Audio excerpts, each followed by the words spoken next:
a nuestro expositor. Él es Juan Carlos Cortázar Velarde.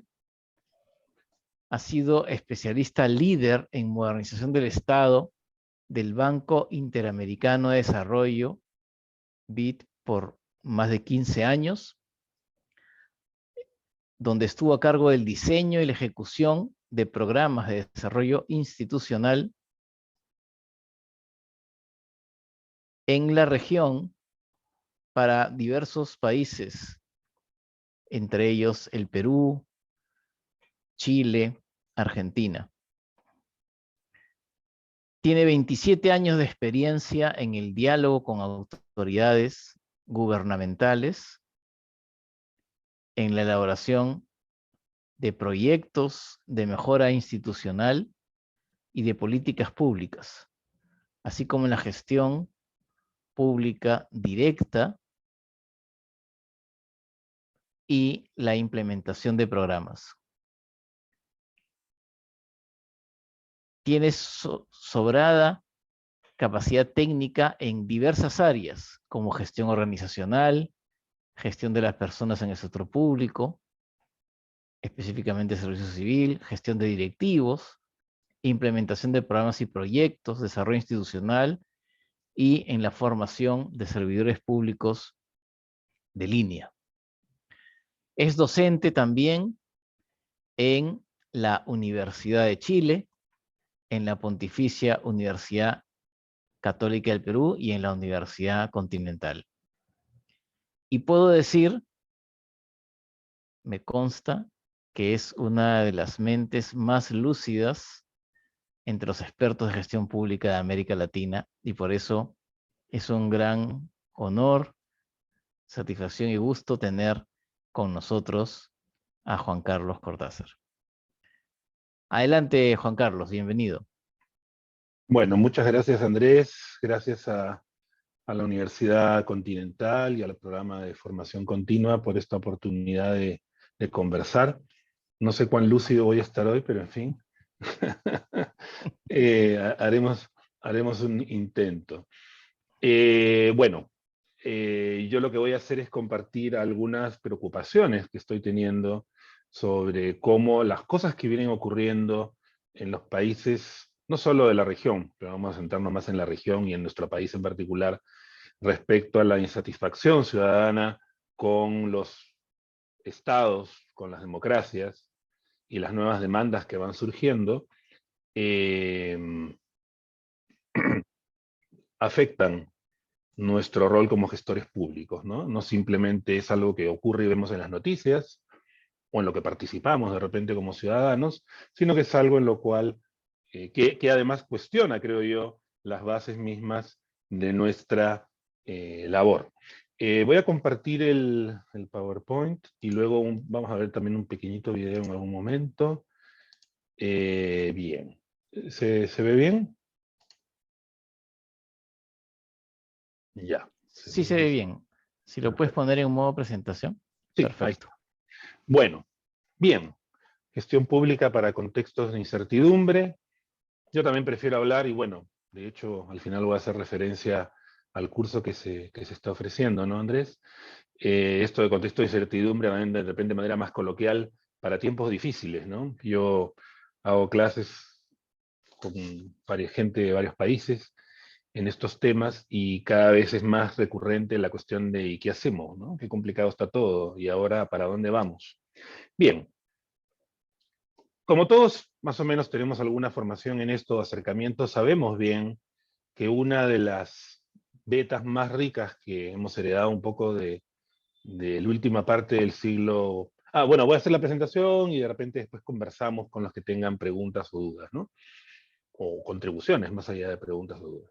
Bien, la idea de gestor público hoy en día está claramente anclada en la idea de que los gestores públicos también creamos valor de manera distinta como lo crea el mercado, pero la orientación de crear valor para los ciudadanos es una idea que tal vez es de las más valiosas y ha tenido su evolución, que hemos estado trabajando en el ámbito de la gestión pública desde el último tercio del siglo pasado, Y tal vez el libro de Mark Moore es la visión más consolidada, conocida, ha evolucionado también, pero digamos es una de las mejores síntesis, ¿no? Que respeta claramente las particularidades del mundo público.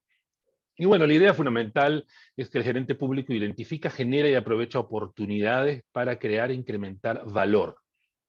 No es, por lo tanto, simplemente un medio, un administrador de un mandato que recibe, sino que él también colabora en la labor, lo vamos a ver, de identificar, generar y aprovechar oportunidades, ¿no? Esa misma idea de aprovechar oportunidades ya hoy en día puede que nos suena normal, pero en los años 70 era una idea, ¿no?, muy novedosa, y en los 80, 90 que se consolida esta idea de valor público, comienza a extenderse. Por lo tanto, el gerente público es un estratega. ¿Por qué un estratega? Porque la noción de estrategia, que también es uno de los adquiridos que hemos tenido en este último tercio en el mundo público, un tercio del siglo pasado, básicamente estrategia es toda perspectiva de acción que nos orienta a generar más valor.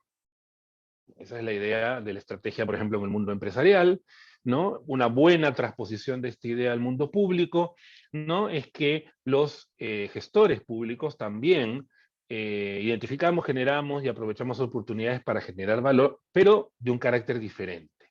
Y ese carácter diferente es, bueno, el valor público. Es un valor que tiene características particulares.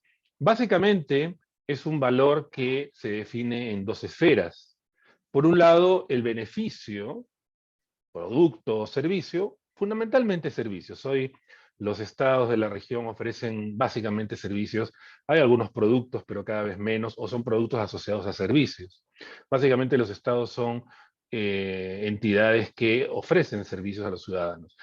Y ofrecen servicios a determinados usuarios, bueno, consumidores si fueran productos, directos, ¿no? Entonces, como muestra la imagen, hay una atención médica, hay un servicio generado para un usuario, para gente que tiene una necesidad, sea educación, salud, seguridad pública, alumbrado público, incluso la gestión fiscal, la defensa nacional, todo eso genera algún tipo de servicio para usuarios. El tema es que estos usuarios somos al mismo tiempo ciudadanos. No todos. Es decir, hay algunos ciudadanos que además son usuarios. Yo, por ejemplo, soy usuario de algunos servicios, pero no de todos los servicios que ofrece el Estado. Por ejemplo, si el Estado ofrece servicios para microempresarios, yo no soy usuario. Pero sin embargo, como ciudadano, tengo derecho a opinar sobre si es una buena idea gastar recursos públicos en las microempresas, aunque yo no posea una. Por lo tanto, cuando hablamos de valor público, hablamos no solo del beneficio generado para usuarios o consumidores directos, sino también del beneficio generado al responder a las aspiraciones y valoraciones de la ciudadanía.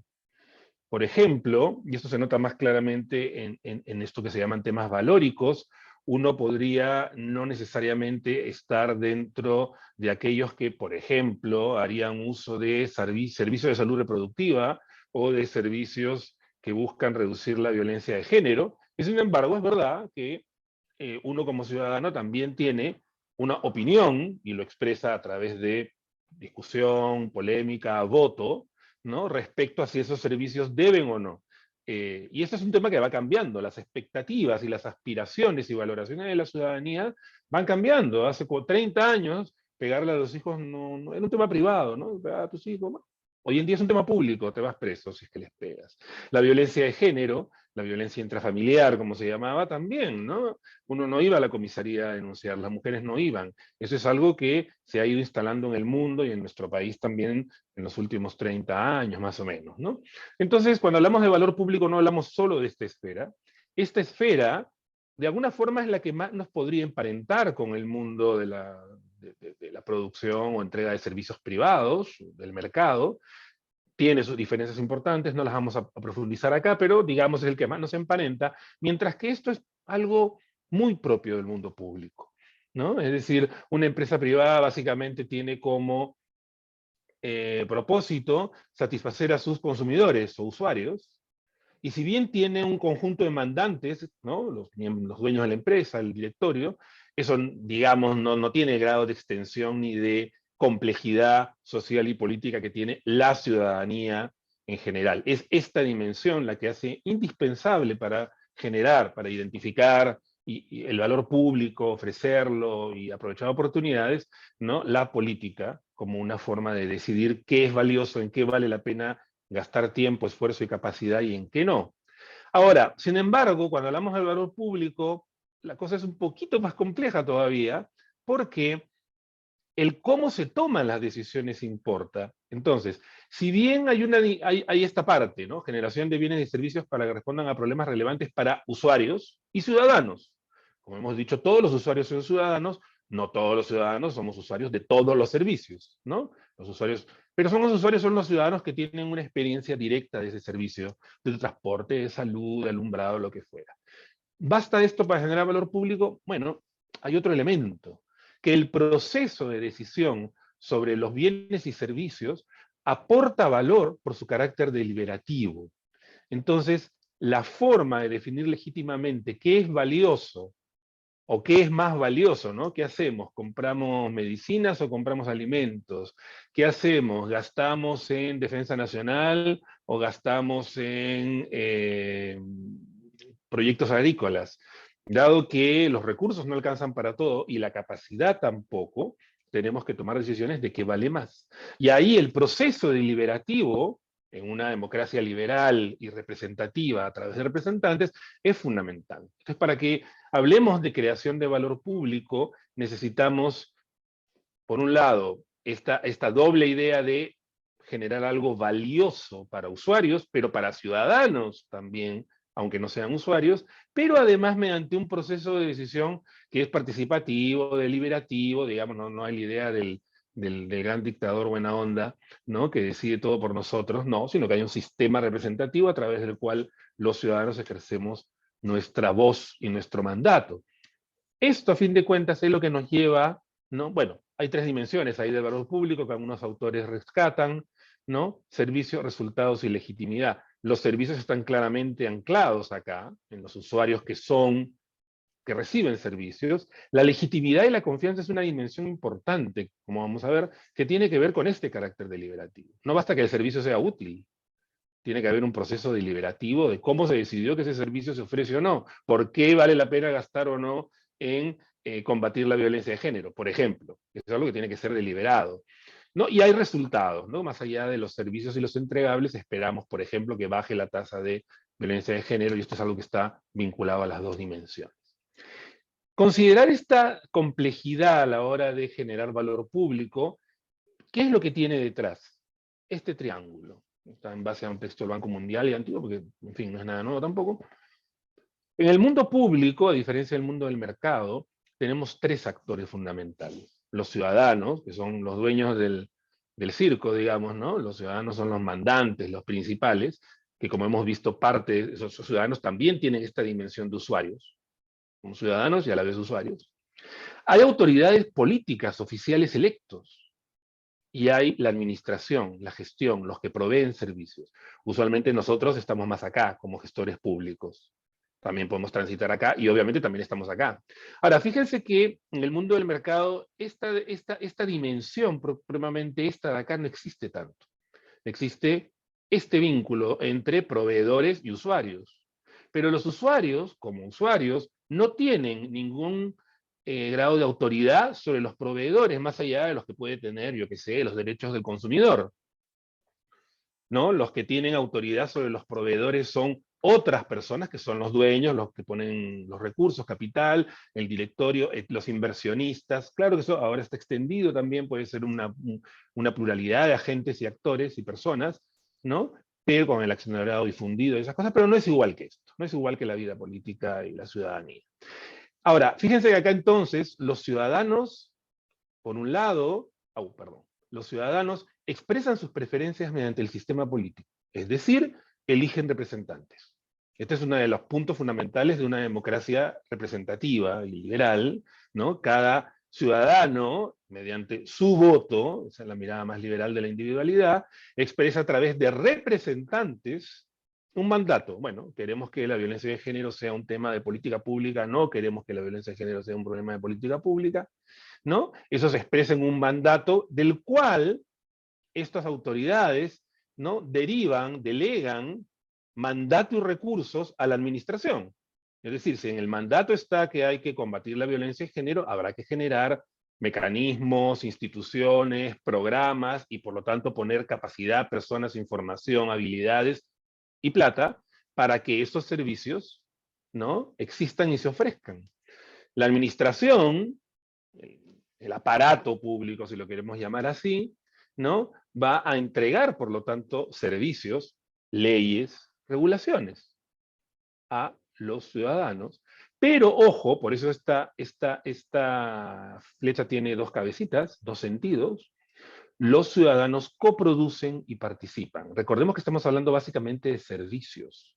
Y los servicios, a diferencia de los bienes, se coproducen entre el proveedor y el usuario. Cuando yo compro un auto o me compro un televisor, mi interacción con el proveedor, con el productor, en el caso de un bien, es mínima.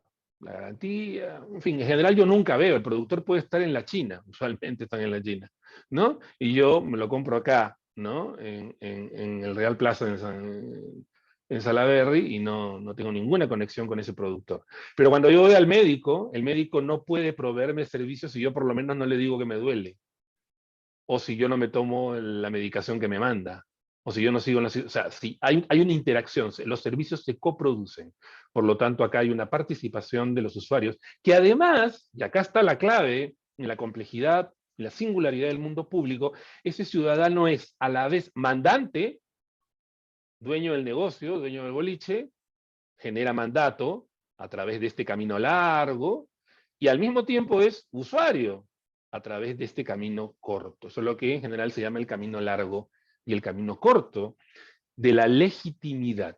Es decir, lo que hace el Estado a nivel de entrega de servicios, leyes y regulaciones es legítimo porque responde a necesidades y porque esa necesidad, o sea, es valioso para alguien, para determinados usuarios. Pero a la vez, esos usuarios, constituidos en cuanto que ciudadanos, generan un mandato para atender esas necesidades, aspiraciones o validaciones. Por ejemplo, el tema de combatir la violencia de género pasa por ambos caminos. Los dos caminos generan valor. Evidentemente, ¿dónde estamos nosotros como gestores públicos? Más acá. Algunos de nosotros de repente podemos estar acá también, hay gente que transita, pero en general cuando hablamos de gestión pública, gestores públicos, hablamos desde esta situación. Bien, lo que está pasando en el mundo es que cada vez lo que vemos es ciudadanos más insatisfechos con sus autoridades políticas y usuarios más insatisfechos con sus proveedores. Y eso se expresa en una serie de estallidos, líos, problemas, que ocurren en muchas partes, en nuestro país, en Chile, por ejemplo, la explosión social del 19, Colombia, pero también en Francia, los chalecos amarillos, incluso la primavera árabe, fue también expresión de hartazgo respecto a una forma política de no representación, en ese caso, o de representación muy pobre. Para recordar qué es lo que está pasando, yo quisiera ahorita, dejar de compartir aquí, compartir un ratito un video que nos puede ayudar a recordar qué es lo que está pasando en varias partes de la región. La pandemia obligó este año a la mitad de la población humana a confinarse dentro de su casa. El coronavirus... Perdón, me olvidé de preguntar si te está escuchando bien. Se escucha, pero no se ve la imagen. Solo se ve tu archivo, tu computadora, y se ve el archivo. Ah, perdón, a ver. ¿Ahí no se ve tampoco? No, tampoco. La pandemia obligó este... A ver, un ratito. De repente hay que abrir otra ventana. Sí, tal vez. A ver, un ratito. De repente tengo que abrirlo antes de compartir. Un momentito. Hago esto a cada rato en clases y siempre me olvido de cómo diablos se tiene que hacer.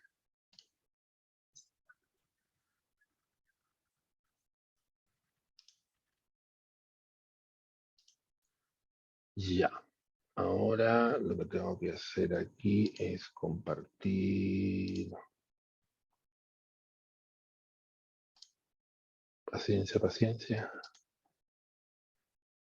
De verdad que lo hago a cada rato, pero cada vez que lo hago, me olvido de cómo se hacía. A ver, compartir sonido, no, esta no es, este es, no, ¿cuál es?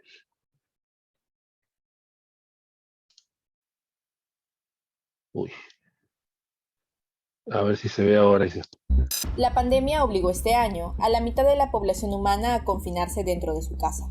El coronavirus lo detuvo todo, pero no pudo contener el descontento de la ciudadanía en los países de América Latina y su sed de protesta en las calles. Pese al riesgo que todavía representa Ahora sí se ve, ¿no? Se ve y se escucha bien. Bien. terminar contagiado, el miedo no fue un paliativo para las grandes marchas y enfrentamientos violentos contra la policía. ¿Las razones? Mientras en Europa miles de personas se manifestaban en contra de las restricciones por el confinamiento social impuestos por sus propios gobiernos, en nuestro continente el espíritu de las protestas era otro. En Chile, a mediados de marzo, miles de personas se seguían reuniendo en la Plaza Italia para reclamar contra la desigualdad en el país, una protesta que había comenzado el año pasado, cuando el estallido fue mayor. En estas marchas, el ataque de los carabineros no se detuvo. En los momentos más duros de la pandemia, cuando en los barrios se paseaba el hambre y la escasez, decenas de familias protestaban por alimentos. Finalmente, una de las protestas más fuertes ocurridas en el país del sur fue días previos al referéndum. En junio, la muerte del ciudadano afroamericano George Floyd provocó las manifestaciones de millones de personas en Estados Unidos, un país que ha perdido más de 300.000 personas a causa de la COVID-19. Pese a los récords de contagios que batía constantemente el país por esas fechas, la indignación popular se concentró en las calles y se intensificó el movimiento antirracista llamado Black Lives Matter. Las protestas contra los abusos de la policía norteamericana se hicieron sentir, incluso en varios países de Europa. El presidente Donald Trump, lejos de pacificar la situación, intentó mitigar las protestas aplicando la ley y el orden. En agosto le tocaría el turno a Bolivia, luego de que el Tribunal Supremo Electoral decidiera atrasar por segunda vez las elecciones presidenciales. Grupos ligados a la izquierda en Bolivia bloquearon carreteras y se enfrentaron a las fuerzas del orden en contra de esta medida.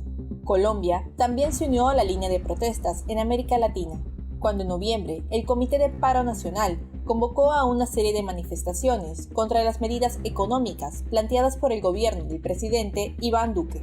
Las manifestaciones también alcanzaron al Perú, un país que durante el año 2019 se había mantenido lejos de protestas. Luego de que en noviembre el Congreso se dispusiera a dar un golpe de Estado contra el presidente Martín Vizcarra, la generación bicentenario se mantuvo en las calles, hasta que caiga el régimen de facto de Manuel Merino. Casi para finalizar noviembre, cuando la pandemia seguía contagiando a miles de personas,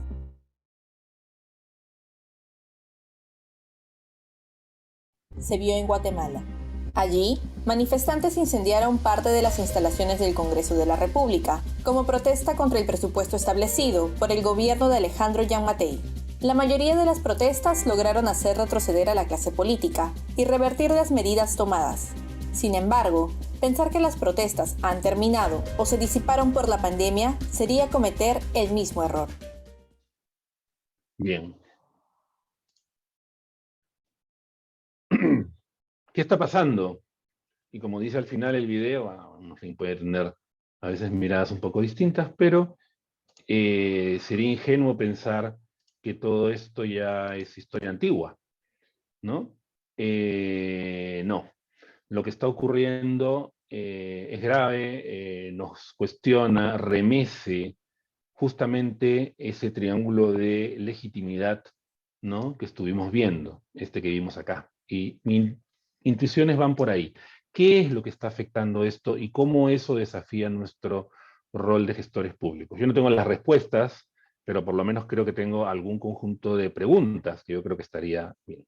Alguien que ha trabajado mucho sobre estas explosiones sociales que han ocurrido en muchos lugares es el sociólogo español Manuel Castells, su libro Ruptura, Crisis de la Democracia Liberal, y él sostiene como una suerte de síntesis de lo que ha visto en estos casos, dice: la democracia liberal no se puede decir que es representativa, a menos que los ciudadanos, obviamente, piensen que están representados. Y recordemos que uno de los grandes gritos ya transversales en todas partes es: no nos representan, que se vayan todos. Nuestro país, hasta ahorita lo tenemos eso como un leitmotiv claro, ¿no? Bueno, no se puede hablar de una democracia liberal representativa a menos que los ciudadanos piensen que están representados. Porque la fuerza y la estabilidad de las instituciones depende de su vigencia en las mentes de las personas. Si se rompe el vínculo subjetivo entre lo que los ciudadanos piensan y quieren y las acciones de aquellos a quienes elegimos y pagamos, se produce lo que llamamos crisis de legitimidad política, a saber, el sentimiento mayoritario de que los actores del sistema político no nos representan. Si volvemos a este gráfico, es no me representan. Ahora, cuando se corta este camino, ¿qué pasa con la gobernabilidad? ¿Qué pasa con la legitimidad? ¿Y qué pasa con nuestro rol? Tenemos el camino corto, pero ojo, en el camino corto también, como vamos a ver, hay sus problemas. No es que esto esté funcionando maravillosamente, pero hay una primera evidencia en estas explosiones sociales de que los ciudadanos no estamos satisfechos con el sistema político como un sistema que nos representa, que por lo tanto genera mandatos que responden a nuestras necesidades. Dice, cada vez menos gente se cree esta forma de democracia, la democracia liberal, a tiempo que la gran mayoría sigue defendiendo el ideal democrático. Por eso las exigencias de igualdad, de equidad, siguen estando. El tema es que hay una crisis de representación.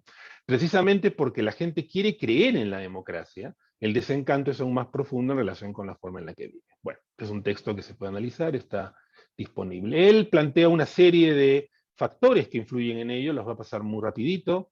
Primero está la globalización de la economía y de las comunicaciones. Esto hace que los estados nacionales tengan poder limitado en la medida en que muchas de las cosas que, por ejemplo, pensemos en el tema de algo tan cotidiano como las plataformas de transporte, Uber, o la compra a través de Internet, ¿no? Que escapan a las regulaciones tributarias de los países. No pagan impuestos esas plataformas.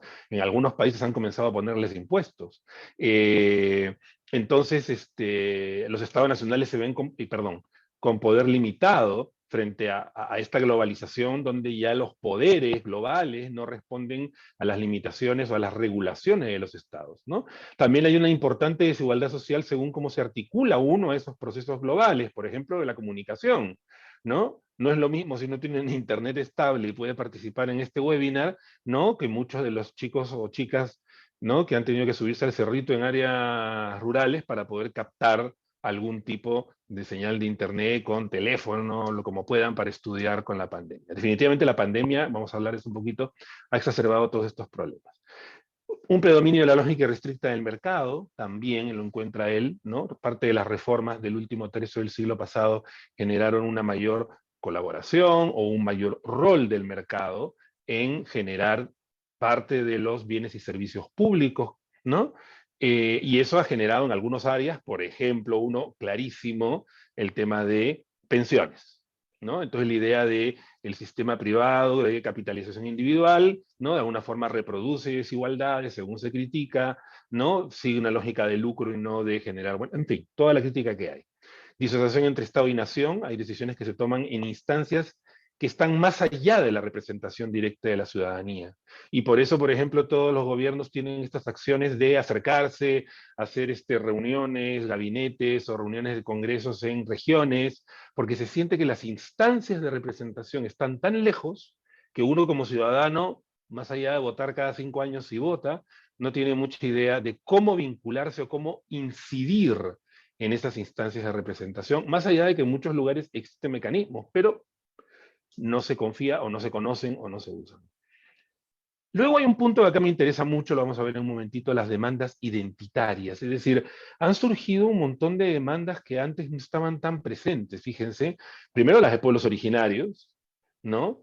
La de culturas diferentes, grupos religiosos, las identidades sexogenéricas, ¿no? El feminismo, el movimiento de diversidad sexual, todas generan una serie de demandas y además no solo generan demandas, el animalismo, el ambientalismo, también no solo generan demandas que el Estado pudiera responder en ese triángulo que veíamos, sino que exigen representación política, presencia, escaños reservados, paridad de género, por ejemplo, en las instancias colegiadas del Estado, Congreso, para comenzar, representación de determinadas demandas por personas que viven esas demandas.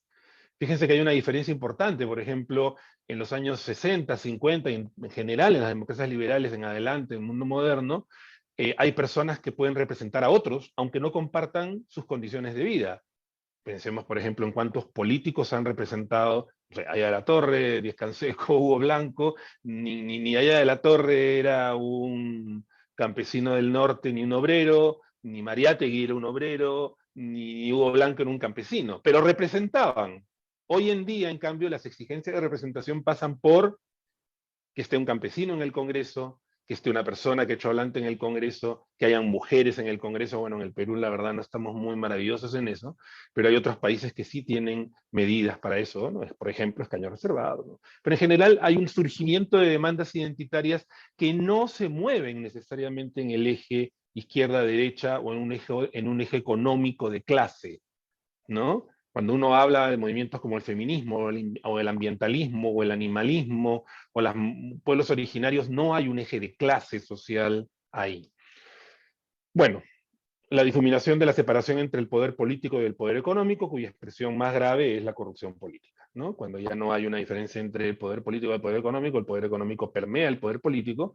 Esto se hace a través del mundo, el lobby y todo eso, pero de forma mucho más grave e ilegal, ¿no? Claramente ilegal, la corrupción política en el Perú, sabemos de eso algo. Y hay una desconfianza y reprobación moral hacia los políticos y la acción política.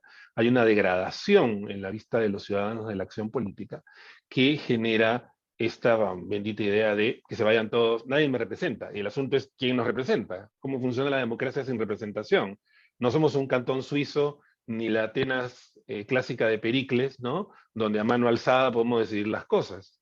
Ni siquiera en la Atenas de Pericles además decidían todos, solamente los ciudadanos, ¿no? Las mujeres y los esclavos no decidían nada, ¿no? Entonces ni aún ahí funcionaba, digamos, era directa, pero solo para algunos. No podemos tener un sistema así, pero ¿cómo esto cuestiona las formas de representación que tenemos? Y ahí, bueno, acá por ejemplo puse unos ejemplos que tomé por mi casa. Yo vivo acá en Santiago Centro, en Chile, y estos fueron algunas de las pintas que hay para ver la diversidad de demandas de los ciudadanos respecto a lo que queremos de nuestros estados. Fíjense la gran demanda, ¿no? No más abusos, evadir el tema del pago del transporte público, por el futuro de mi hija estoy luchando, que tiene que, no sé, una demanda más de educación, no más AFP, una gran demanda, hasta la dignidad se haga costumbre, un tema, un lema más general, o cosas como, por ejemplo, la nueva constitución, ¿no? Esta era una de las muchas demandas que había, no era la única, ni siquiera la central, luego se convierte en la central por acción de los representantes políticos que logran hacer algo. En el caso de Chile tiene un sistema político mucho más sólido que el nuestro, con todos los problemas que tiene. Que la educación no te cueste la vida, una demanda de educación, no más migajas, renuncia el presidente, ojo por ojo, y así. No sumo más porque, ¿no? Pero la diversidad de demandas, ¿no? Acá, por ejemplo, hay unas más, ¿no? No al TPP, este es el convenio, ¿no? de comercio pacífico en el área del Pacífico, ¿no? No al IRSA, creo que esto tiene que ver con el tema del gas, la demanda de aborto legal, ni yuta ni tuya, una demanda feminista, libertad Víctor Yanquileo, ¿no? Un líder mapuche que está en la cárcel, entiendo yo, o estaba, no sé qué, go vegan, hazte vegano, también. Como podemos ver, la diversidad es impresionante. Es decir, uno estaba acostumbrado a que hubiera una concentración de demandas en temas económicos, salariales, de libertad, ¿no? De violación de derechos humanos, y por ahí cortábamos.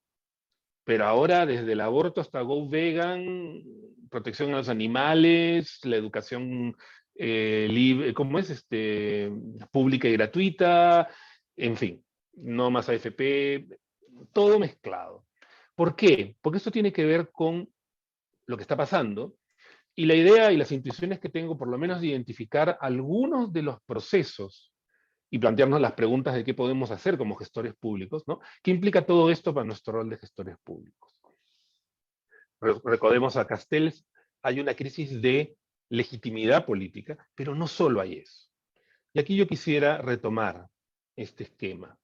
¿Cómo están? Bueno, en teoría, ¿no? Un poco la idea del Estado moderno, sobre todo en la segunda mitad del siglo XX, ¿no? Eran estados que funcionaban sobre este trípode de legitimidad, este trípode de actores, ¿no? Camino largo, camino corto, bla, bla, bla. ¿Cómo lo que está ocurriendo cuestiona los supuestos de este esquema y por lo tanto nuestro rol acá? Yo creo que hay varias cosas. Hay varias cosas. La mayor parte son generales, transversales, no ocurre, pero también tenemos nuestra particularidad peruana. Creo que hay un factor que es más acentuado, en todo caso, en nuestro país, tal vez en otros, no sé. Pero, primero, lo que hemos visto con Castells, hay una crisis de la representación política.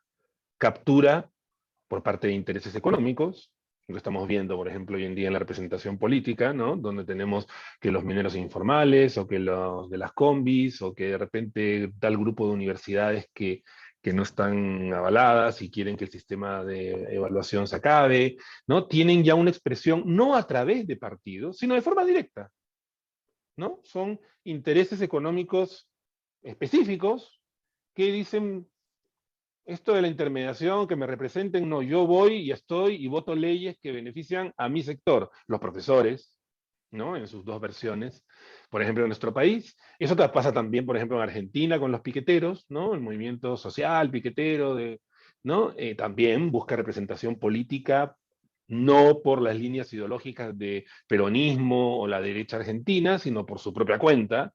Entonces hay una crisis de representación, pero hay una búsqueda de otras formas a partir de determinados intereses económicos que pueden ser poderosos, como las universidades que fabrican títulos, o pueden ser los piqueteros argentinos, o pueden ser los cocaleros, por ejemplo, en el caso de la Bolivia, del gobierno del MAS en adelante. Pero también existe una baja profesionalización de la política. Eso ha afectado más a algunos países que otros. Creo que el nuestro está muy afectado por eso. Y, por ejemplo, en el caso del Congreso, la no reelección tiene como un efecto, más allá de que estemos de acuerdo o no con ella, el que la profesionalización de la política desaparezca, pero los partidos políticos en general no están ya prácticamente existiendo. Leí que creo que ahora para las elecciones regionales no hay ningún candidato que esté vinculado a ningún partido político usual. Ya no existen, digamos, ya no hay un candidato del APRA, ni del PPC, ni de la Democracia Cristiana, ni de la izquierda. Todos son movimientos que se arman sobre la movida, incluso a nivel nacional. Lo que hemos visto, yo la verdad, como vivo fuera del país hace tiempo, voy mucho al Perú, pero ya me cuesta cuando miro, tal grupo dice democracia no sé qué, fuerza no sé qué, binacional, frente no sé cuál. Las bancadas ya no tengo forma de ubicar quién es quién, porque en realidad más que partidos lo que tenemos, y acá entra mucho el tema del caudillismo, ¿no? Son pequeños emprendimientos, no tan pequeños, pero emprendimientos políticos en torno a un grupo de interés o en torno a un personaje que arma su tienda, y hay tiendas que han ido cambiando de sentido. Fíjense, por ejemplo, un caso, lo digo porque me acuerdo algo, ¿no? UPP, cuando comienza con una mirada antifujimorista, el embajador Pérez de Cuéllar, ¿no? Y ahora ya no sé dónde está en el espectro. Es decir, se borra la representación política, ¿no? Hay intereses que buscan expresarse directamente. Hay quien dice, por ejemplo, que los medios de comunicación que no tienen representación política son uno de los principales actores políticos hoy en día, ¿no? En el cuestionamiento del gobierno actual, en fin. Bueno, todo eso tiene que ver con lo que hemos, rapidito, visto con el tema de Castells. Pero hay más cosas. Está el tema de los movimientos o las demandas identitarias.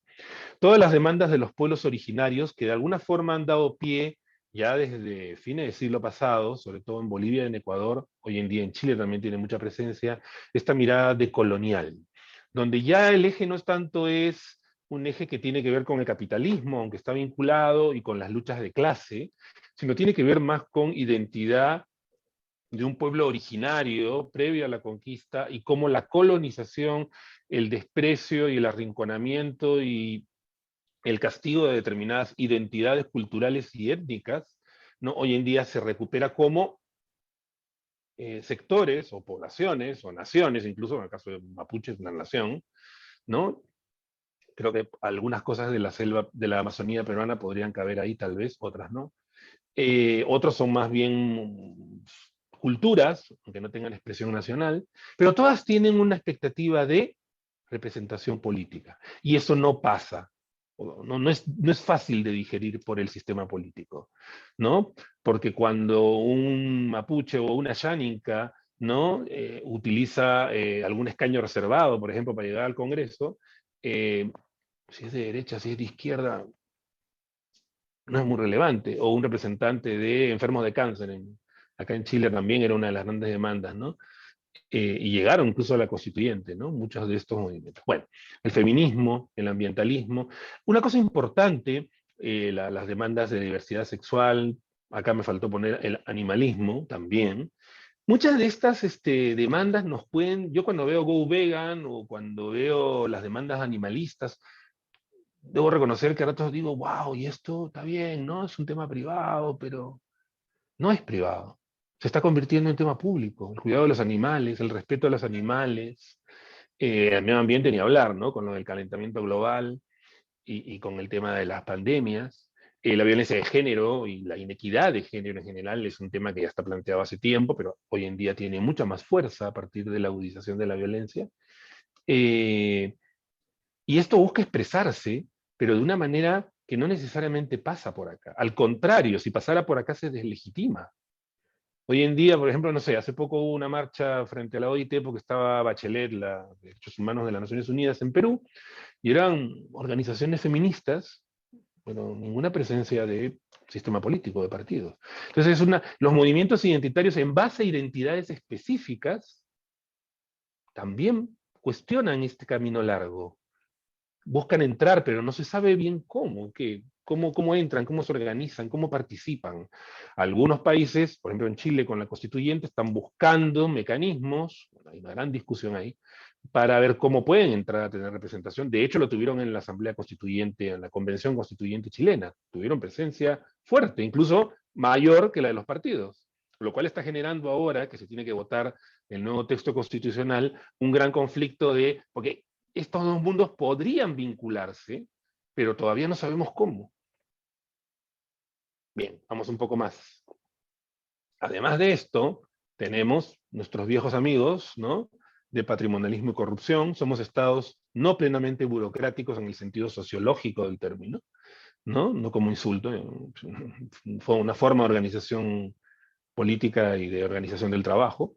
Pero bueno, sabemos que la idea de funcionarios públicos basados en mérito y no sé qué, que administran pero no se apropian, bastante limitado, ¿no? Creo que en el Perú hemos tenido harto de esto con lo de Odebrecht y otros casos, lo estamos teniendo ahora a nivel de cosas mucho más pequeñas en monto, pero mucho más visibles, ¿no? Y el patrimonialismo también, ¿no? Nombrar al primo, al tío, al vecino, ¿no? Simplemente porque es mi primo, mi tío, mi vecino, como espacio, ¿no? Nos habla de formas de hacer política y esto afecta directamente esta vinculación, ¿no? De la administración con las autoridades, ¿no? Y lo estamos viendo, creo, en el caso de nuestro país con bastante patetismo, ¿no? Y ha habido mucho lío sobre los nombramientos y todo. Esto no es un tema nuevo, tal vez este tema es más nuevo, y este tema son más recientes, tema viejo, pero está ahí. Y luego, la insatisfacción con la calidad y oportunidad de los servicios públicos. Y aquí la pandemia, el COVID, nos ha desnudado más en muchas de estas debilidades. Ojo, lo que yo he observado, por ejemplo, acá en Chile, como digo, la explosión social, yo vivo a 5 cuadras de donde estuvo el eje de la explosión, y frente a mi casa también he tenido de todo. Y una de las cosas que yo veía, sí, hay demandas identitarias importantes, ¿no? De identidades, de igualdad de género, de defensa de pueblos originarios, todo eso está. También está la crítica a los políticos, ¿no? No nos representan, son unos corruptos, etc. Pero también hay una fuerte carga de insatisfacción con los servicios, con salud, con educación, con no ser tratados con dignidad, con no ser tratados no solo ya como ciudadanos, sino como personas. Y acá esto afecta directamente el camino corto. Entonces, vemos que hay un montón de cosas que están ocurriendo. Estas no son particulares del Perú, tal vez en el caso del Perú algunas tienen más. Por ejemplo, yo creo que el tema de movimientos identitarios en el Perú todavía no tiene la fuerza que tiene, por ejemplo, en Chile, en Bolivia, en Ecuador, con lo originario, incluso con el feminismo y demandas de la diversidad sexual comparado con Argentina, todavía pesa menos, además en el Perú estamos ahorita más. Ojo, que en estas identidades, en estos movimientos identitarios, estas demandas identitarias, no solo es que entren en algún conflicto con la representación política tradicional, usual, también entre ellas. Porque ciertamente lo que podemos ver son identidades religiosas, por ejemplo, que están opuestas a demandas del feminismo o de la diversidad sexual. O lo que tenemos ahora, por ejemplo, con lo que está pasando en la última administración, la administración actual peruana, donde las demandas que tienen que ver con género, en general, no solamente no están en la mesa, sino que a partir de otras identidades, por ejemplo, incluso una identidad como la de profesores, movimiento de profesores que se sienten con identidad, ¿no? Tienen demandas que se expresan todos los días y no necesariamente recogen y están de acuerdo con demandas como el feminismo, la LGTBQ, está con Mis hijos no te metas, que también responde un poco a esta cosa identitaria, pero con sentido distinto. Entonces acá no es que esto es algo homogéneo y donde todos van de la manito, mucho conflicto. Pero luego tenemos un componente que, si bien puede estar en muchas partes, creo que en Perú tiene una gran peso, que es la informalidad. Usualmente cuando hablamos de informalidad económica, ¿no? El empleo en negro, el empleo informal, pero no solamente tiene que ver con transacciones económicas, tiene que ver con interacciones. Y aquí, bueno, hay un texto que habla mucho de cómo nos hemos acostumbrado mucho a ver la informalidad como exclusión, ¿no? No, las trabas que pone el Estado, la burocracia, bla, bla, bla, hace que la gente viva al margen de las regulaciones del Estado. Pero también hay actores que deciden estar al margen de las regulaciones del Estado por opción, porque en un cálculo de costo-beneficio les conviene. Por ejemplo, la minería informal no solo es informal porque las regulaciones sean muy complicadas, puede que sí, pero sobre todo porque, digamos, es rentable, no pagan impuestos, no hay derechos laborales, tienen mano de obra semiesclava o esclava. Entonces, o el tema de las combis. Yo creo que a estas alturas pensar que las combis no se formalizan o no cumplen con las multas o eso, simplemente porque, ay, qué complicada la gestión de los aparatos, de los trámites, sería bien ingenuo. Es obvio que es un tema más de opción. Estas dos cosas se mezclan. Ahora, un punto acá que me parece importante y que en Perú es una de las cosas que está pasando es que vemos que muchas de estas, ¿cómo llamarlas? Prácticas, negocios, entidades, colectivos que se mueven al margen de las regulaciones públicas, por eso son informales, comienzan a capturar el sistema político, ¿no? Entonces lo que estamos viendo es cuando hay universidades que se quieren mantener al margen de las regulaciones de SUNEDU, entonces tienen expresión política casi directa, por más que tengan el nombre tal y cual, de alguna bancada, y se tumban SUNEDU. O ¿no? Los transportistas informales, ¿no? Ya no solamente paran en las carreteras y eso, sino que además tienen expresión a través del Poder Ejecutivo, en este caso, ¿no? Y pueden controlar el Ministerio de Transportes o pueden controlar otros grupos, constructores, digamos, que se mueven más por este lado, tal vez vinculado a grupos. Entonces es como que esta informalidad comienza a permear el Estado. Lo interesante de esto, o lo particular y lo grave, es que mientras que nuestra herramienta para ir formalizando, incorporando a las regulaciones públicas que los ciudadanos decidimos a través de este camino largo, ¿no? De representación, es el Estado. Pero si hoy en día el Estado está tomado desde esta lógica informal, no sé. Bien, los desafíos son estos, son muy grandes. ¿Cómo afecta esto nuestro rol acá? Yo no tengo las respuestas, pero por lo menos comienzo a tener algunas a partir de que he estado trabajando en algunos cursos con gente y les he ido planteando este esquema y esta reflexión. Pero me parece importante que podamos tratar de, o sea, una de las primeras cosas es que los que estamos acá, los gestores públicos, tenemos que tener mucha más escucha de lo que pasa acá, de estas lógicas informales que tienen su propia lógica, en realidad a veces más que informales son otras formalidades, ¿no? Porque no es que los transportistas informales no tengan entre ellos una forma de gestión y de trabajo, la tienen, pero no es la formalidad del Estado.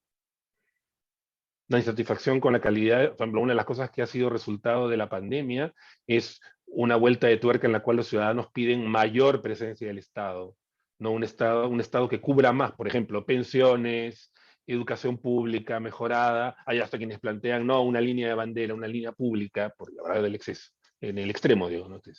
Entonces, hay una demanda de mayor presencia, un Estado más grande, más con mayor rol, y todo eso se complejiza con esto. ¿Cómo hacemos acá? Bueno, parte de la idea, este curso que se está ofreciendo de gestión pública para tiempos difíciles, busca básicamente eso, ¿no? Tratar de revisar los fundamentos que están detrás de este esquema y de nuestro rol acá, todo eso que hablamos de valor público, porque el tema es cómo creamos valor público, cómo contribuimos a identificar, generar valor público con todo esto que está cuestionando. Nosotros nos hemos entendido, no digo cómodamente, pero con cierto grado de entendimiento en este rol con estos dos caminos de legitimidad. Generamos servicio y al mismo tiempo recibimos mandato. Y al mismo tiempo los ciudadanos también se vinculan participando en lo que hacemos directamente. Pero cuando todo esto, ¿entendemos estas demandas? Por ejemplo, frente a las demandas del animalismo, del ambientalismo, ¿las entendemos o nos parecen ridículas? O las demandas que vienen por el lado de género, diversidad sexual, o de pueblos originarios, porque en Chile hay un gran conflicto con eso, sectores de la sociedad y del sistema político que no entienden eso. Y no hay forma tan fácil de ver cómo esto se va a expresar acá. Hace poco Sinesio López también tenía una columna que me gustó mucho, la subió a mi Facebook, donde decía, ¿cómo se hace para representar intereses informales políticamente? El sistema político estaba anclado en la idea más de clase, ¿no? Ideología, derecha, izquierda, y eso hace agua con esto, y hace agua con esto. Bien. La idea del curso entonces es volver a trabajar estas ideas que vimos muy rapidito, creación de valor público en contexto de fragilidad democrática, porque nuestra noción de valor público, la noción de valor público está muy anclada, por eso el procedimiento de la toma de decisiones, la participación, la deliberación democrática a través de representantes o directo en niveles más locales, es uno de los fundamentos de la idea de que creamos valor público. Ya, y cuando eso entra en crisis, ¿qué hacemos? ¿Decidimos nosotros nomás lo que hacemos? Bien, tiene varios módulos el curso, ¿no? Luego de discutir esta idea de valor público está lo de toma de decisiones en el marco de las políticas, del proceso de políticas, si lo queremos llamar así, el ciclo de políticas. El ciclo de políticas es la cancha en la cual nosotros, al tomar decisiones, generamos valor público. Y las políticas de gestión pública, es decir, eso que en Perú se llaman sistemas administrativos tan fríamente, en realidad son políticas, pero de gestión pública, cómo compramos, cómo contratamos, cómo nos vigilamos, cómo nos sancionamos, cómo nos pagamos, cómo nos reclutamos, todo eso, ¿no? Son las herramientas que tenemos para jugar en esta cancha. Ahora, ¿cómo funcionan esas ahora? ¿No? Y bueno, y el marco de organizaciones burocráticas en el sentido sociológico, digo, no como insulto, para la toma de decisiones. Bueno, esto también tiene que ser revisado a la luz de lo que nos está cuestionando. Y finalmente volvemos otra vez a este tema que estaba tratando de expresar ahora, de qué desafíos a nuestro rol de gestores públicos plantea esta crisis de la democracia, el que se vayan todos, nadie me representa, la informalidad, las nuevas demandas identitarias, además de nuestros viejos conocidos, la corrupción y la baja calidad y oportunidad de los servicios públicos. Bueno, espero no haberme extendido mucho. No sé, Andrés, tú me dices cómo seguimos. Muchísimas gracias, Juan Carlos. Y sí, súper lúcido como siempre. No tengo ninguna respuesta, ¿cómo va a ser lúcido? No, Preguntón nomás. saber hacer las preguntas adecuadas es una expresión de lucidez. Bueno, vamos a abrir un espacio para preguntas, comentarios. Por favor, pueden hacerlo en el chat del Zoom. También no se olviden, por favor, de completar la encuesta, que es lo que se requiere para acceder a la constancia de participación en este webinar. Entonces, te traslado la primera pregunta de Eduardo Mejía. Dice, ¿cómo puede gestionar el valor público las instituciones del Estado como los ministerios, que son entes normativos? Bueno, entonces este es un tema largo que explicar, no lo puedo explicar ahora, pero los entes normativos contribuyen a generar valor público justamente porque generan regulaciones, normas. Es decir, un ente normativo, ya, la SUNEDU, es un ente normativo. Ese ente normativo establece que para que te den un título al nombre de la nación tienes que haber estudiado tanto, con determinadas características, los profesores tienen que ser con tales características, ¿no? Mínimamente tener formación en el área, bla, bla, bla, tiene que haber biblioteca, o tiene que haber laboratorio, o tiene que haber cuerpo si vas a estudiar medicina, una serie de requisitos. O pensemos en la DIGEMIT, la de la de medicinas, ¿no? Es un área normativa del Ministerio de Salud. Bueno, evidentemente, cuando yo me tomo una pastilla que compré en la farmacia, asumo que no me va a matar, ¿no? Y además asumo que, porque hubo alguien que reguló esa medicina, va a, em, va a curarme de esta enfermedad que tengo, digamos, o de esta dolencia que tengo. Entonces, la parte normativa de los ministerios, luego tienen una parte de entrega de servicios, directa o a través de otras entidades, pero también genera valor. Y pensémoslo, por ejemplo, con el último debate fuerte que ha habido en el Perú en torno a los materiales educativos y la educación en temas de género y sexualidad, ¿no? O sea, definitivamente es un tema de valor, es un tema donde los ciudadanos, y en este caso los representantes, los señores que están en el Congreso, han decidido a partir de determinados actores que se han movido en la escena pública, como iglesias, movimientos como Con mis hijos no te metas, por el otro lado, movimientos más feministas, o de diversidad sexual, o de educadores, hay educadores en ambos lados. Entonces el rol del Ministerio de Educación, por ejemplo, estableciendo ya, hay determinados contenidos que se pueden o no se pueden poner en una... ¿Quién va a decidirlos? ¿Los padres de familia? ¿Cuáles? ¿El ministerio? Porque son expertos. Entonces el rol de los ministerios a nivel de... influye en el valor público. Hay una dimensión, hay otras dimensiones para generar valor público que ya es la generación y entrega de servicios, gestionar la escuela, ¿no? No basta tener la norma sobre qué debe haber en los libros de educación. Tienen que estar los libros, tienen que producir, tienen que escribirse, tienen que imprimirse, tienen que distribuirse, tienen que usarse. O sea, que es mucho más que, pero el normativo también genera valor. O reduce valor. Perfecto, gracias, Juan Carlos. Aquí entra la pregunta de Angélica Bárcena. ¿Considera usted que los ciudadanos en estos últimos años han logrado en las calles lo que no se ha conseguido en una mesa de negociación? Y teniendo en cuenta ello, ¿no es un caldo de cultivo para una escalada de violencia? Bueno, es exactamente pues lo que estábamos viendo al principio, y por eso quise poner ese video que nos recuerda estas escaladas de protesta y violencia también, no siempre violencia, pero también ha tenido expresiones de violencia.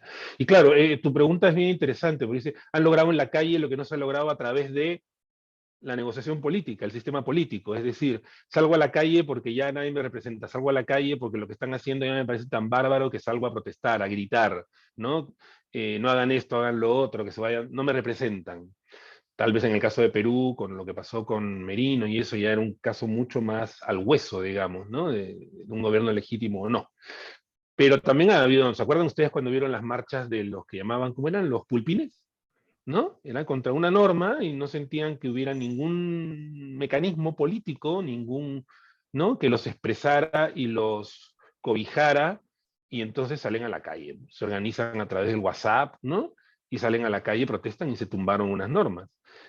Probablemente, los que somos más viejos, nos acordaremos que antes lo que se hacía era que habían organizaciones que actuaban en el sistema político, partidos que salían, que negociaban, o salían sindicatos, la CGTP o el SUTEP, y representaban estos intereses o los acogían de alguna forma. Hoy, en cambio, por ejemplo, si en una marcha como la de los pulpines, o en una marcha que tenga que ver con diversidad sexual, se presentan, por ejemplo, partidos políticos o sindicatos, la cosa se complica. No, ustedes aquí no pueden estar. Cosa que no pasaba antes, tal vez. ¿Por qué? Porque se siente que la política es un negocio que no representa a todos, o no sé si... Entonces sí, la salida a la calle como mecanismo, la poblada, no es algo nuevo, siempre ha existido, pero existe cuando el sistema no funciona y las demandas se desbordan.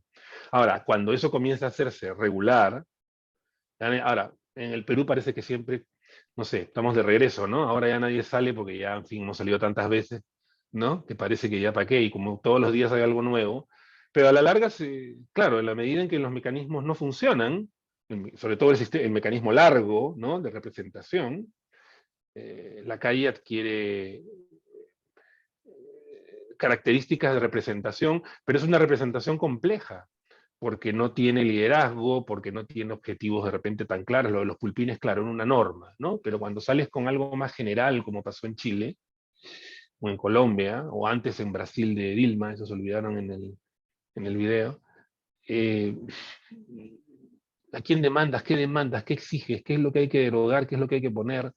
Es más, y muchas veces además esos movimientos pueden terminar anulándose entre ellos mismos, porque las demandas son muy distintas y contradictorias muchas veces. Aquí hay otra pregunta de Zoila Mendoza, en el otro lado de de una pregunta anterior. Y desde una pequeña farmacia de un centro de salud, ¿cómo puedo contribuir a generar valor público? Bueno, mucho, pues el camino corto.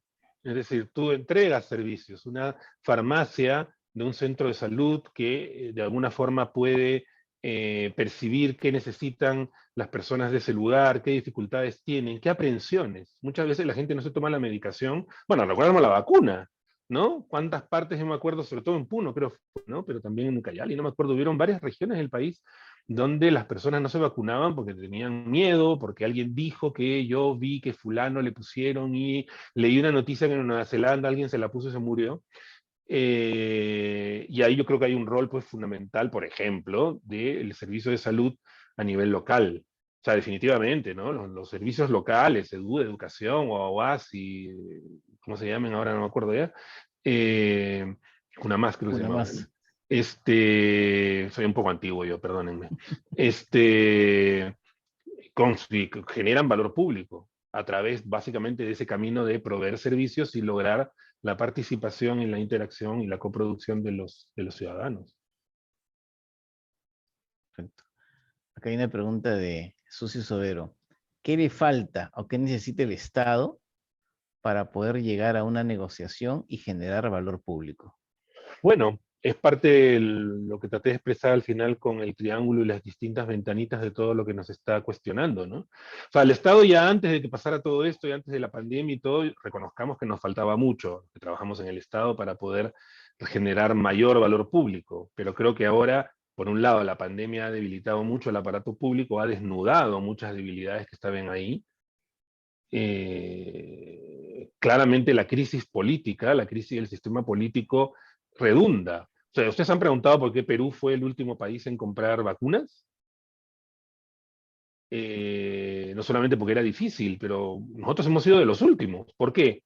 Porque en el contexto de crisis política, donde no se sabía si un presidente duraba o no duraba, y por lo tanto si el ministro dura o no dura, y por lo tanto si el secretario general dura o no dura, y por lo tanto el jefe de compras, ¿qué jefe de compras se arriesga a firmar una orden de compras por vacunas que no sabemos si sirven y que tampoco están haciéndose y que se van a hacer y nos prometen que nos van a mandar? Todos los países compraron así, todos, los del primer mundo también. ¿No? La apuesta fue, esto funcionará, pues, ¿no? Ya.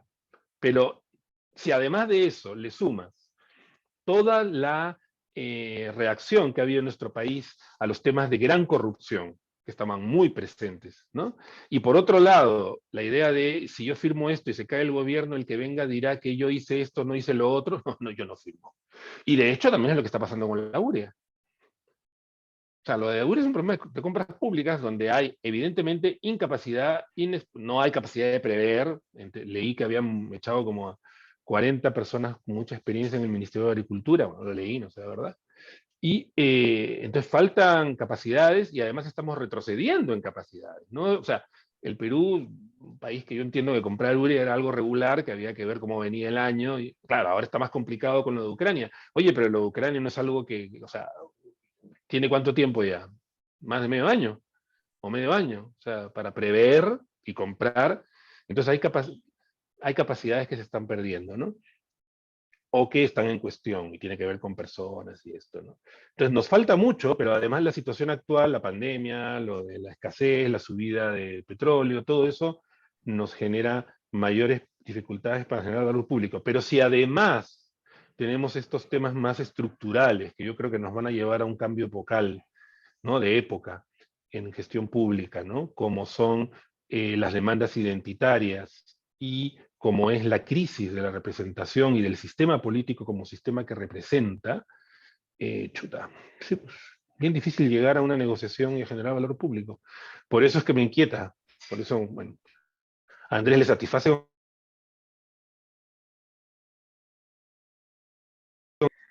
Una última pregunta.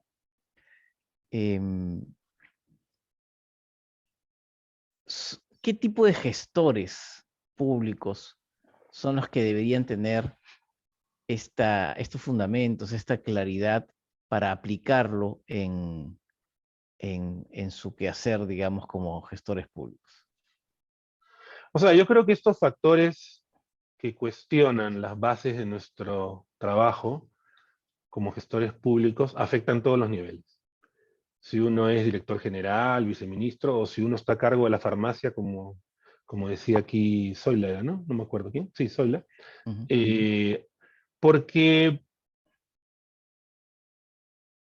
primero, lo que creo que todas estas situaciones que están ocurriendo, estos factores, nos obligan a tener cada vez orejas más grandes.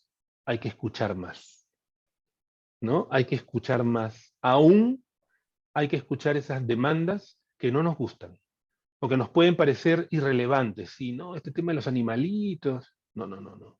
Yo en Cusco estuve hace poco y vi que había una marcha de animalistas muy bien organizada por parte de la fiesta del Cusco. Un día salían las universidades, otro día los institutos, otro día los gobiernos municipales, otro día los sindicatos, y otro día salía la marcha de animalistas y estaba absolutamente organizada. Y tú te das cuenta que hay gente que le mete tiempo, capacidad, recursos y que tiene una demanda hacia el Estado que tiene que ver con el reconocimiento. Por ejemplo, usualmente las leyes reconocen a los animales como bienes muebles. Pero hoy en día, por ejemplo, es uno de los temas que se está recogiendo en la propuesta de Constitución chilena, es reconocerlos que son seres sintientes y por lo tanto tienen algunos derechos que no tiene, pues, mi mesa. Cuando yo equiparo a mi perra, ¿no?, con mi mesa, a mí me puede ser, ay, la verdad, este tema, qué ridículo. Recordemos que hace 50 años, cuando una mujer iba, ¿no?, a la comisaría a reclamar que el marido le había sacado la reacción era, ay, arréglense, ¿qué habrás hecho? Qué ridículo. Bueno, entonces están cambiando las cosas, están cambiando. Las demandas son cada vez más diversas y los gestores públicos, estemos en una dirección general o estemos en la farmacia local, tenemos el tema de que por un lado tenemos que mirar hacia los ciudadanos usuarios y tratar de entender qué les pasa, por qué no quieren la vacuna. Y eso tiene que ver con uno de los factores que menciona Castel, la globalización. Esa persona a través de internet y todo sabe que no, que en Nueva Zelanda pasó esto. Antes la cosa era mi vecina nomás, ¿no? Ahora la vecina está en Nueva Zelanda. Ahora, por otro lado, el gran problema que tenemos, yo creo mucho, es que está el tema del mandato, lo que Moore llama la mirada hacia arriba. Cuando tenemos autoridades públicas que van y vienen, por ejemplo, si uno trabaja en el Ministerio del Interior, creo que desde el gobierno de Sagasti hasta la fecha han pasado como 12 o 13 ministros. Entonces yo me imagino esos gestores públicos, y yo no estoy hablando necesariamente de los directores, los gestores de a pie, preguntarse, bueno, ¿y para dónde voy? ¿Y cuál es la directriz? ¿Y por dónde voy? Me imagino, debe ser muy complicado. ¿Cómo nos vamos a relacionar con los mandatos? Antes, ¿no? Lo ideal es que uno tuviera más o menos una idea clara, bueno, esta gestión va por acá o va por allá. Pero cuando las gestiones duran nada, ¿qué hacemos? Y eso afecta, insisto, si yo soy jefe de un equipo o si estoy en la farmacia en terreno. Entonces yo creo que este tipo de... Es decir, yo creo que la idea aquí es abrir la cancha a por lo menos plantearnos las preguntas. No, yo coincido con Andrés, ¿no? Dicen que tener las preguntas es ya la mitad de la respuesta. Esperemos, no sé, no tengo idea. Pero yo creo que plantearnos estas preguntas es una forma de revisar los fundamentos de nuestro rol y creo que nos sirve, sea que hagamos compras públicas, sea que atendamos en la farmacia, sea que estemos a cargo de un equipo, sea que seamos directores de algo, de un programa local, ¿no? Yo creo que a nivel de terreno, además, recordemos que a nivel de terreno, cuando estamos ahí, coinciden los dos caminos con mucha mayor visibilidad, ¿no? El largo, que no está funcionando, y el corto, que en medio de todo, mal o bien, sigue funcionando, porque uno tiene que seguir ofreciendo servicios. Aunque es verdad que la situación, tanto por lo de la pandemia y todas las consecuencias de eso, como por los problemas que estamos teniendo en el sistema público porque el mandato no es claro, por estos cambios y todo, y estas cosas que están pasando, nos complica la vida, ¿no? Entonces yo creo que por lo menos tomar conciencia que estamos complicados, más que lo usual. Yo creo que lo que viene es una etapa bien, ¿cómo se dice? Con mucha turbulencia. con mucha turbulencia. Y no me refiero solo a que la gente sale a las calles, como dijo alguien, sino con mucha turbulencia de que yo, gestor público, ¿qué hago? ¿Compro o no compro? ¿Hago o no hago? ¿Innovo o no innovo? Me muevo, todos hemos aprendido que un buen gerente público se mueve como en el fútbol, ¿no? O en el básquet o en cualquier deporte, en la línea, ¿no? Siempre estamos, nunca jugamos al centro de la cancha. Ahí estaríamos más cómodos, pero no haríamos mucho. Siempre nos movemos en el extremo, en la línea, ¿no? Entrando y saliendo. Bueno, hoy en día están las condiciones para eso.